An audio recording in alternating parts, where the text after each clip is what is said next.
We were talking about character development and dramatic tension and thinking of how the story is going to unfold. And in that process, I realized that all the artistic sides of me that had been pushed aside in higher learning. I'd always been involved in theater, in music. The great Swedish filmmaker Ingmar Bergman once said, the closest thing to filmmaking is composing music. You need music in films too. So all of those flooded back into me, and I just took to it. In addition to relating to people and listening to them and building trust with people from different cultures, that all those passions came together in documentary filmmaking. So I often say it was a happy marriage between sociology and documentary filmmaking.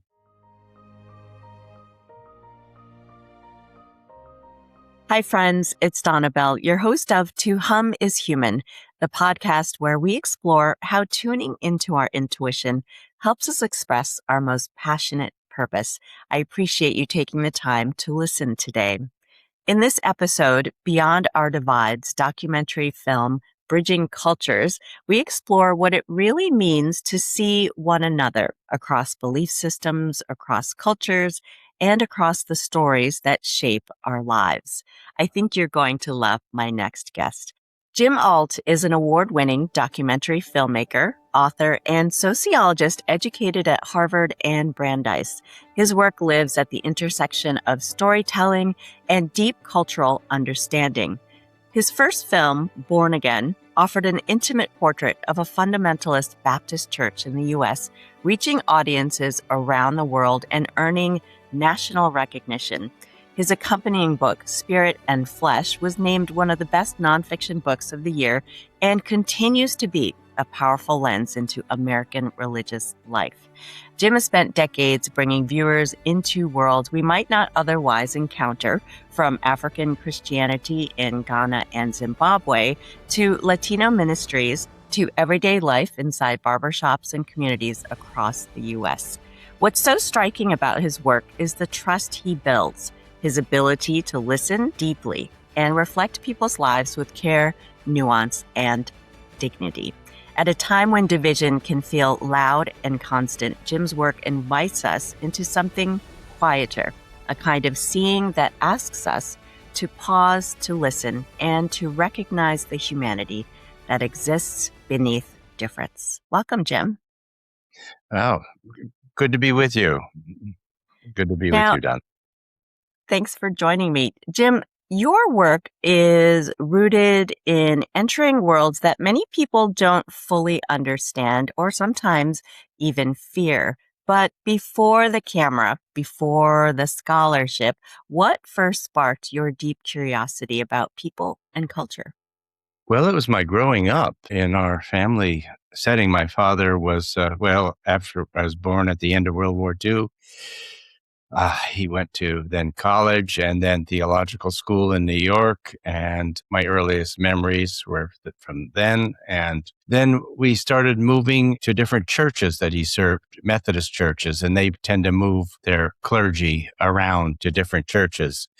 And so I would find myself moving from a working class factory town in New Jersey to sort of upper middle class suburb, then to an industrial city of Pittsfield, Massachusetts. And at some point, even one member of our church wanted him to be the minister in their summer community, which was founded in the 1880s in the Catskill Mountains by New Yorkers, generally well-to-do people. And all these kids I was running into were going to boarding schools and this and that, a totally strange world.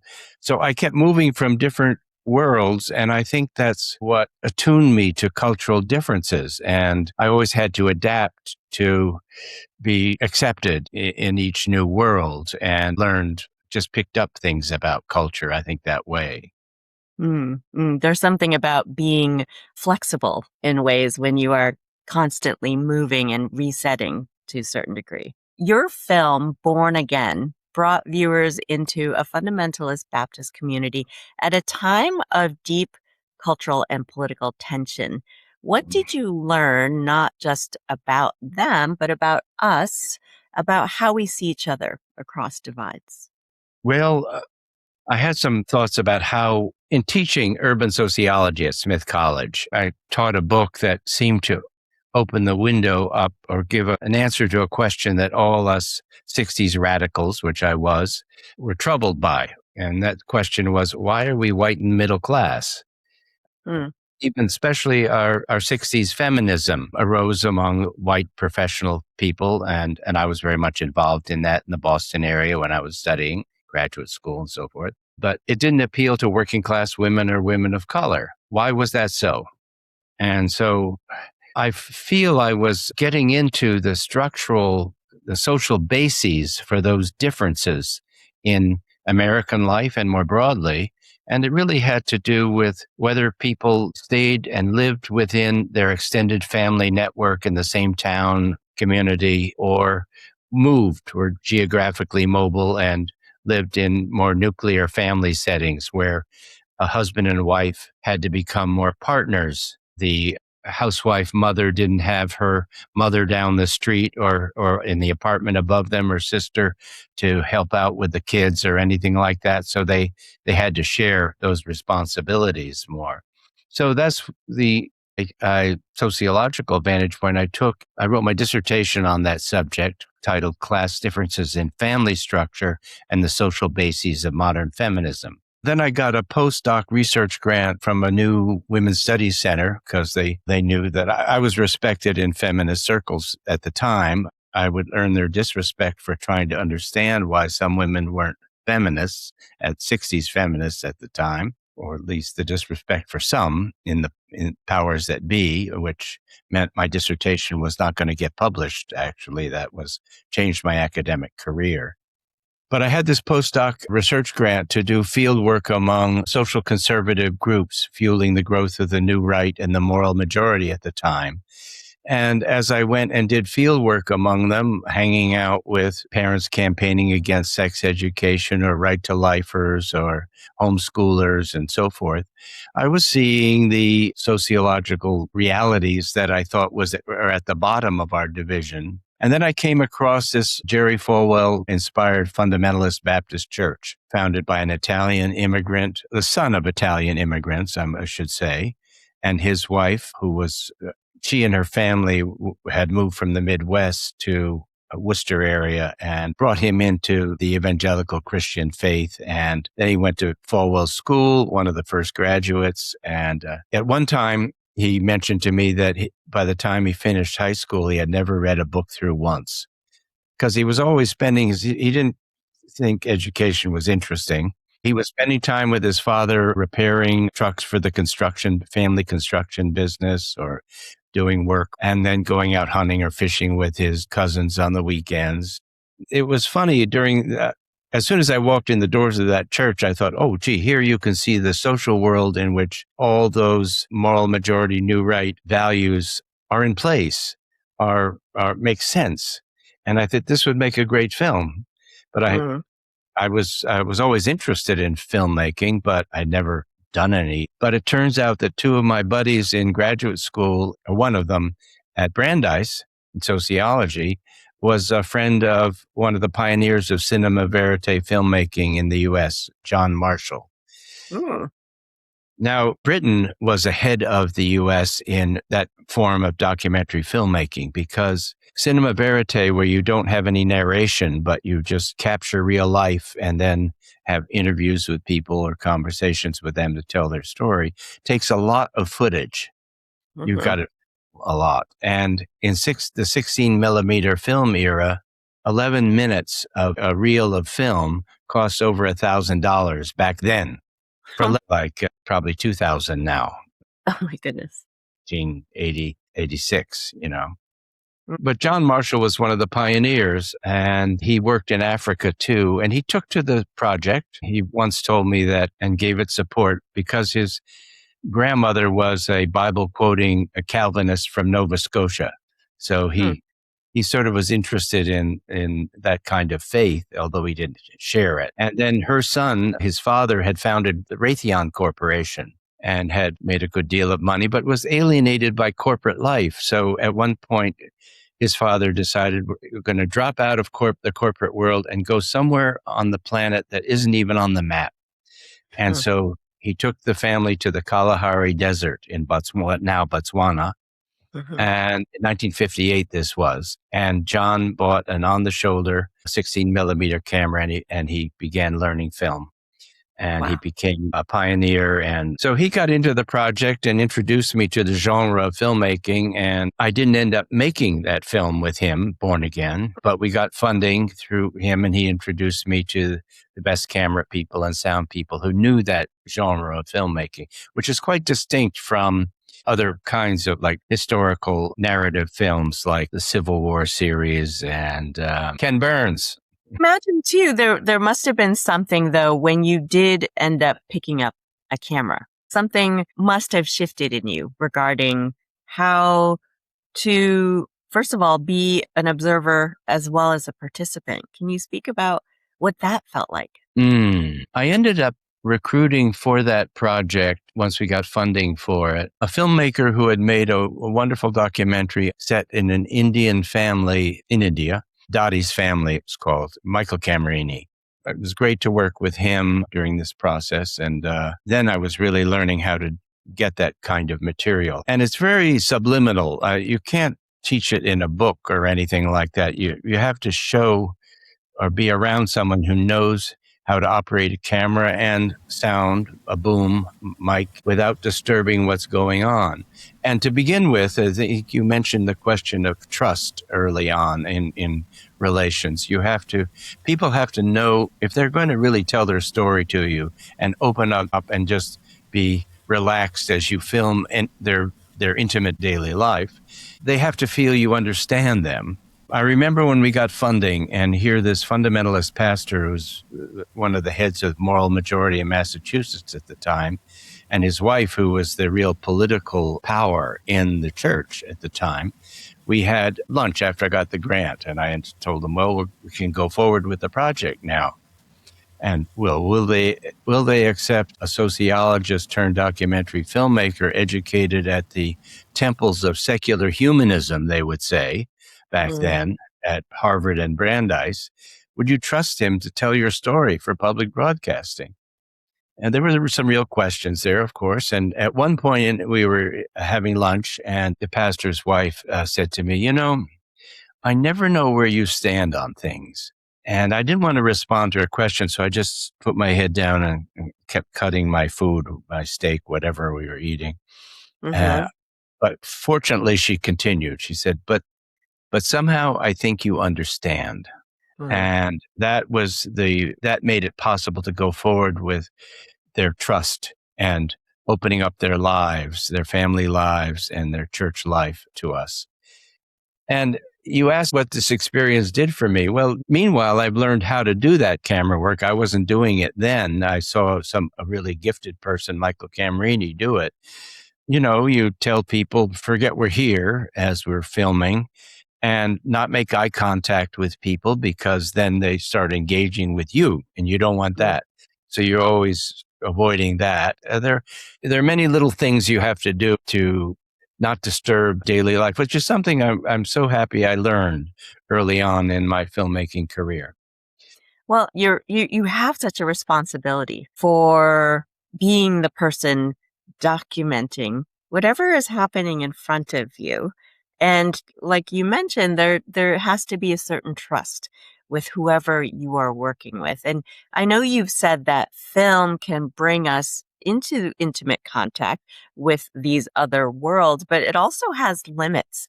Where do you see documentary storytelling succeed in bridging divides, and where does it fall short? Well, in this case, how we told that story. And here I have to go back to the two buddies of mine, one of them who knew John Marshall's family in sociology, because I wasn't a student of religion. What brought me into this project was the politics involved, the growing culture wars that the moral majority represented, trying to make them understandable to those outside them or opposed to them. Quite a lot of people in the PBS world who are among the intelligentsia were very liberal and couldn't stand this. I mean, even the head of documentary film at the National Endowment for Humanities at the time, when I was speaking with on the phone about funding, I said, we're trying to produce an even-handed portrait of a fundamentalist Baptist church. And he said sharply back to me, that subject doesn't call for even-handedness. And after that, he wouldn't even talk to me by phone. Interesting. And when we had WGBH come look at our footage, they went back to their studio and then they recruited a gay filmmaker from England to come and make a film about fundamentalism in the US, which proved to be a disaster. That's a longer story. It was sort of a miracle that our film became a national primetime special on PBS. And looking back on it, I had to ask myself, how did that happen? The way it happened was that we got funding from the Corporation for Public Broadcasting early on after we got the footage. And that was because we had a up-and-coming program officer from PBS, from the Corporation for Public Broadcasting, come view our footage in Cambridge, Mass. At the time. And he happened to be African-American from Pittsburgh, where his father was the pastor of a church, a Black church in Pittsburgh. And immediately he knew we had nailed the subject and we got funding because of him. But then when we finished the film, they had to broadcast it because we had Corporation for Public Broadcasting funding. But none of the major stations wanted to be presented. Finally, South Carolina, of course, South Carolina in the South, they stepped in and presented it nationally, and then it became an award-winning film and broadcast here and there. The two buddies of mine at Brandeis, the way I had to ask them, because I wasn't a student of religion, I said, how are we going to portray faith in a documentary? And both of them advised the same thing. And they were award-winning writers on religion at the time. How are we going to portray faith in a documentary? And both said, well, show people struggling with realities and things that any viewer can identify with, and then show them wrestling with it and dealing with it in terms of their faith and their community of faith, which is what we ended up doing, getting those intimate stories of a divorce and fights over child custody, or a brother trying to lead his alcoholic brother to sobriety and to the Lord, to the faith, those kind of normal things I saw in the life of the church. But we got those stories, and then one reviewer I remember when the film came out said, it's like a soap opera, but real and set in a fundamentalist church. That was right. This work then took you to Ghana and Zimbabwe to work and approach African Christianity. What did that experience teach you about how faith evolves across different cultural landscapes? Yes. Well, the beginning of my career as a sociologist, I decided I would study African politics because the Vietnam War, because I witnessed all the tragedies and ill-informed decisions that were behind it. I realized we Americans needed to better understand the politics in the so-called developing world at the time. And I decided on Africa quite arbitrarily because I was living in London and studying some. I had gotten out of the draft at the time for the Vietnam War and was going to hitchhike and take local buses into Africa. This was 1969 and ended up spending 6 months traveling around East Africa, visiting contacts I had down to Zambia. I decided to study. And then after I went into graduate school, I went back to Zambia for a year's study. And I often find myself saying that I learned more from living there than from the archival research I was doing there. So it's experience of understanding elements of parts of African culture.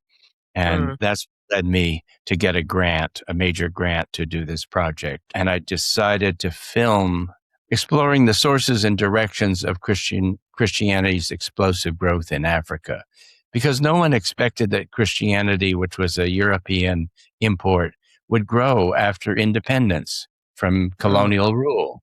But it did. It grew explosively. Why? I got funding from the Pew Charitable Trust to do this extensive project. And it was such a blessing because it brought me back to Africa, which I had a love for, Well, were there moments during your time in Africa that profoundly challenged your own assumptions? Well, yes. I went to Ghana Well, I did field work first with a little camera I took with me in Ghana and Zimbabwe, and chose both those countries because they had good film crews to rely on for camera people and sound people to work with. And what I found was in both cases that the reason Christianity was growing was because it was freeing itself from the confines of the faith as it had been delivered to them by Western missionaries from the West. Can you elaborate on that? Yeah. The confines were that their Christianity was shaped by the European Enlightenment. The Enlightenment almost killed Christianity in Europe because Enlightenment learning, if you focus your world outlook, your worldview on it, is founded in the empirical sciences, focused on what you can see, feel, and touch. It sets aside as something we're not going to consider the spiritual world. So it survived in Europe but really constrained what kinds of crossings across the border were permissible between the spiritual world and the material world. But that didn't work for Africans or for Asian Christians either, generally, or those in Latin America, whose world was much bigger because the spiritual world was a real world that was affecting people in different ways. So the way the churches were growing in Africa was, in both Ghana and Zimbabwe, was by freeing themselves from those confines and developing ministries that were dealing with the larger questions arising in the spiritual world that Africans had, like a curse placed on them, or a demonic possession, or that there's some spiritual afflictions going on that need pastoral care, that require deliverance ministries were growing explosively across the mainline denominations in Ghana. And in Zimbabwe, there was a traditional form of all-night worship where spiritual warfare took place, because that's when the spirit world is manifest at night. That was also growing explosively and spreading across all the mainline denominations, Presbyterian, Episcopalian, and so forth. In fact, the Presbyterian Church of Ghana, which was suggested that we film in, one of the mainline mission-founded churches, we were starting to film the deliverance ministry in a startup congregation founded not by educated clergy, but by teachers in the local high school in the provincial capital of Akropong. They had just started this, and they were pioneers in deliverance ministry in the Presbyterian Church of Ghana. So we filmed in detail how they would interview people who came to them with afflictions. Were you ever dedicated to any spirit when you were growing up? There was a whole list of questions to determine the spiritual forces may be at work in their lives and making them an alcoholic or not finding work or whatever. And it turned out that they had got this questionnaire from the Anglican Church of Singapore. Fascinating. From where?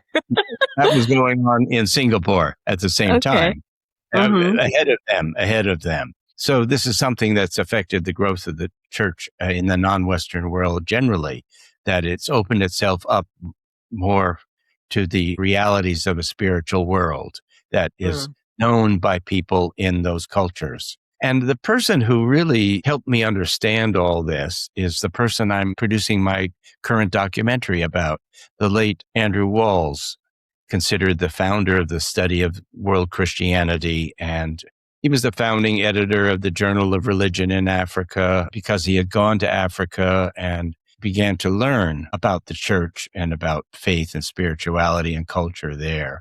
And he became my great teacher, consultant, and connected me with his brilliant student in Ghana, who was my second grade teacher in this project, Kwame Bediako, who appears in the film, and I made a documentary about him too. So Andrew Walls was the one who pointed out this effect of the Enlightenment worldview and how it crippled the Christianity that was delivered by missionaries. That had a funny effect on me too, because I had begun wondering how it was that someone grew up in a Methodist church in these loving Christian communities with my father and mother, both dedicated to the ministry of the church. And I was a praying youth. And then I go off to college. Looking back on it, somewhere in my first or second year at Harvard College, I was studying politics. Only looking back on it, I realized I had slipped into atheism without even noticing it. And there was no argument. No one was pushing me in that direction.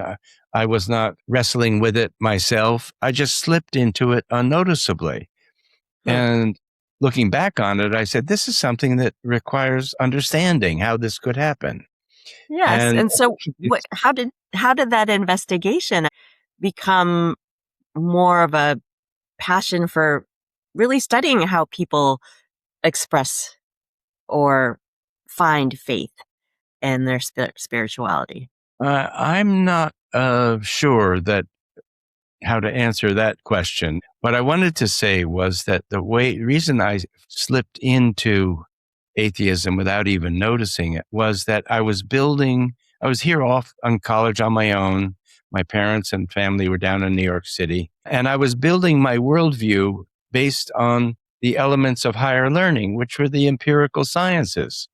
So all of that knowledge that I was trying to figure out my moral compass in life was all from the empirical sciences or knowledge, and had no room for the spiritual realities. And that's how I think I slipped into it. And these insights sort of came from this thinking of Andrew Walls, who I'm completing my current documentary about. So you frequently mention that there's a danger in misunderstanding other cultures, and something that we're seeing play out globally now. What do you think is most often missed when we try to interpret cultures outside of our own? Well, we don't learn much about the people who are, let's say, the divide between liberals and the MAGA world now, which are rooted in the culture wars I was trying to understand back then, which then evolved through the Tea Party movement to Trump's MAGA world. I found it interesting that around the January 6th insurrection that Trump inspired, I started writing an essay on this, and I was listening to all of his rally speeches at his rallies, building his base at the time. And the one mantra that he used time and time again was, family and faith are the heart of America, not government and bureaucracy. And there he was nailing what I found in that fundamentalist Baptist church, built up on extended family ties, where people were just in their same town around family for their lives. And in their world, they saw the spiritual world as something real and had faith. And both those things they felt were being attacked by their enemies.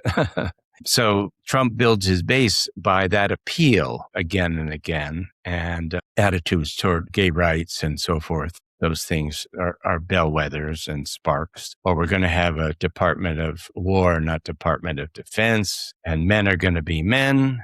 There's a sense that men has been devalued in their outlook.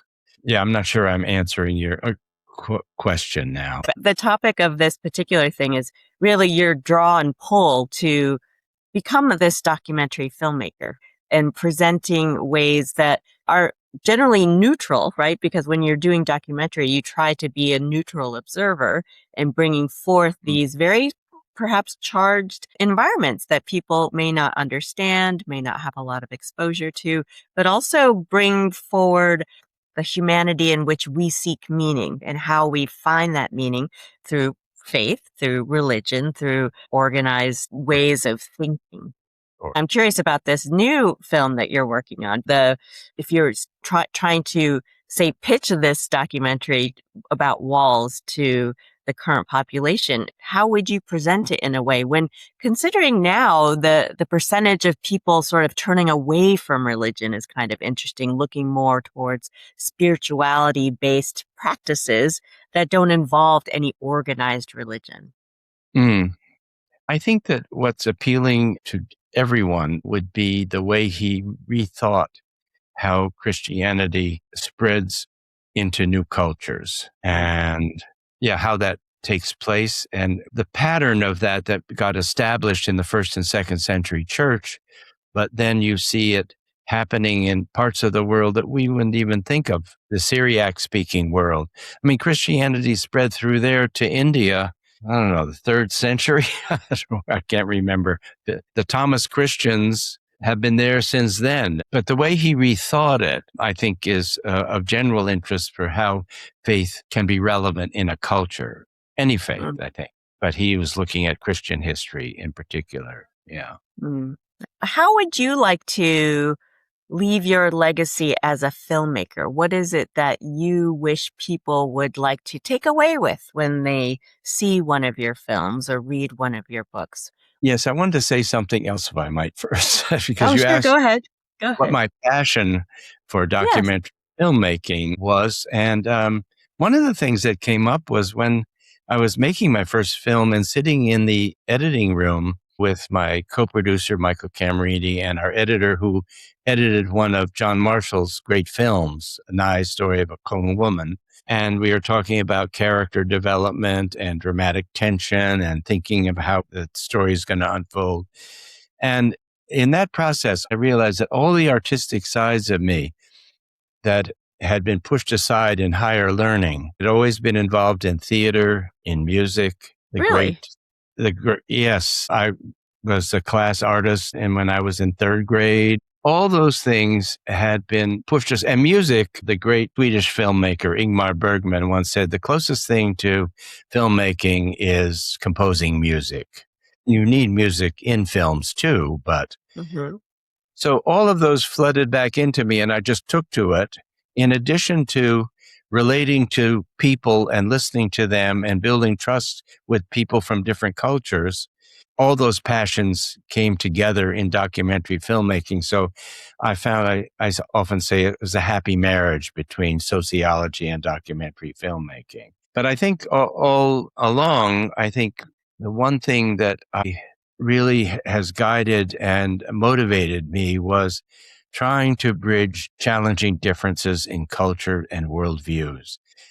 Starting with that film, Born Again, when the culture wars were beginning to rage and now are even more destructive than damaging than ever before. But also how dismissive many Americans, Europeans are to the spiritualities in Christianity in the non-Western world, in Africa, Asia, and so forth. So those are the things that I think are what I'm passionate about. So first, Jim, for someone listening who wants to better understand people different from themselves, where would you invite them to begin? You know, my wife is a mediator and conflict transformation practitioner shaped in South Africa, where she grew up, by Nelson Mandela and the Truth and Reconciliation process, where she began to work. Was recruited to bring those skills to this country. And we were just at a church in Connecticut where she's doing mediation work. Just saw the results of listening to people is the most important thing. Finding a way to get to know someone, have a relationship, and listen to what they care about.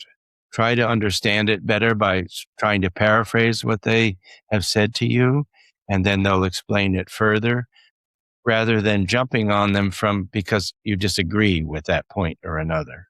Getting to know them and seeing them in the context of life. When you see someone helping your own child in a situation where it's a coach of a team or a teacher or just someone down the street who tends to be conservative, but they love their children and they love children that come and play with their children. And to see that and witness that, producing contexts where you can see the humanity of each other, or taking the time to do that. And then if you want to learn more, then and have conversations with them where you can anchor your trust to knowing each other's children, and they see you being loving to their children or helping them, coaching them with something, and appreciate that. So, yes, I guess those are a couple observations of what might help, Yeah. but there are a lot of challenges involved. Well, despite the challenges, what gives you hope about our ability to truly see and understand one another? I recently was just driving, I think maybe up to Maine to see my 102-year-old mother at this point in time, and through different neighborhoods and maybe initially around here, going back roads through Hadley and some places I know and then others I didn't know. But there is a good neighborliness that is generally, and I would say this if I were driving around the neighborhoods in South Africa, in Wellington, the town where her parents are from, or my time in Ghana, anywhere I've traveled. In general, people are I found are good-hearted more than they Mm. are nasty, although they can be pushed to nastiness, even the good-hearted ones.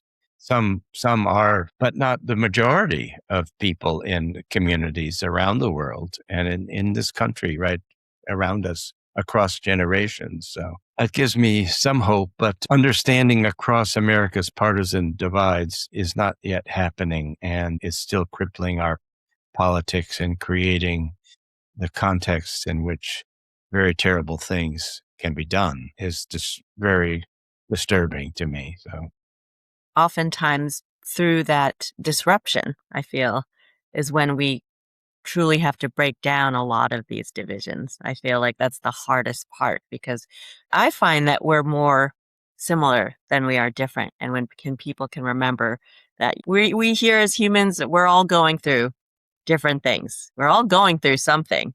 And yeah, how we find a way through it is just sort of our path. But um, I'm hoping too that people can see their neighbor, just even say hello, like some people don't even talk to their neighbors. You know what I mean? It's just like if we no, can work more on a smaller scale, just within the people in our community here, hopefully that'll ripple out into broader communities and nations. So, Jim, where can people find out what you're up to? Where can they see where your projects are and more information? well, once I have something finished, there's a lot on my website. So jamesault.com and a lot available there. If some of the things like my African Christianity films are being distributed, so there's some limit to what one can see of those. Although if someone sends me an email through my website, I will make them available to them, the link available to them.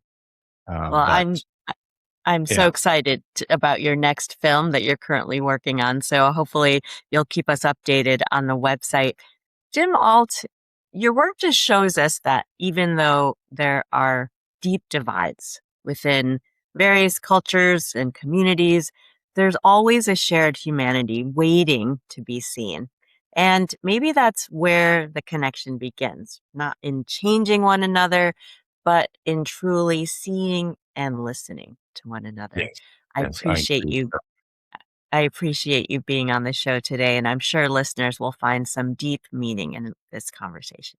Well, thank you very much for having me, and I appreciate the conversation. Thanks for being here. I hope something from today's conversation stayed with you or gave you a new way to look at things. That awareness, that pause, that's where things start to shift. If you enjoyed this episode, please subscribe, leave a review, or share it with someone who might need it. You can learn more about my work and what's coming up at sonorous.light.com, and you can follow me on Instagram at @tohumIsHuman. Until next time, keep humming.